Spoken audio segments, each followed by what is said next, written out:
আসসালামু আলাইকুম ভাই। ভাই এখানে কিসের জন্য আসছেন আপনি এখানে?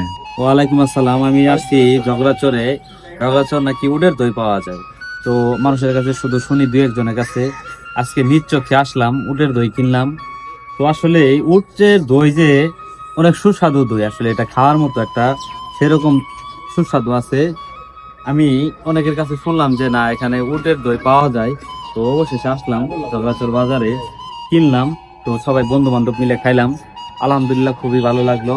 আসলে আপনারা যারা মানে সৌদি আরব যেতে পারতেছেন না, আপনারা যদি উটের দই একদম পিওর অর্গানিক দই খেতে চান, তাহলে আসতে পারেন ঝগড়াচর বাজারে। এখানে হাতে গোনা দুই একজনে উটের দই বিক্রি করে। কিন্তু আপনারা যদি আসেন, তো আমি একটা লোকের নাম্বার বলে দিতেছি, সেই নাম্বারে যোগাযোগ করবেন। তো নাম্বারটা উনি দিতেও না করতেছে, বলে যে ভাই নাম্বারটা দেন না। তো আপনাদের কারো যদি নাম্বার লাগে, তাহলে ইনবক্সে যোগাযোগ করবেন। আর উটের দই যদি খেতে চান, তাহলে সকাল সকাল এসে পড়বেন 12টার ভিতরে। কারণ আমরা কিন্তু অনেক আগে আসছি, সেই কাকা আমাদের বসিয়ে রাখছে, এখানে অনেকের সিরিয়াল দেওয়া ছিল, যার জন্য আসলে আমাদের সিরিয়ালটা একটু দেরি হয়ে গেছে। অবশেষে আমরা সে উটের দই পাইছি। আলহামদুলিল্লাহ, খুবই ভালো লাগলো খেয়ে। আপনারা আসবেন, অবশ্যই ভালো লাগবে।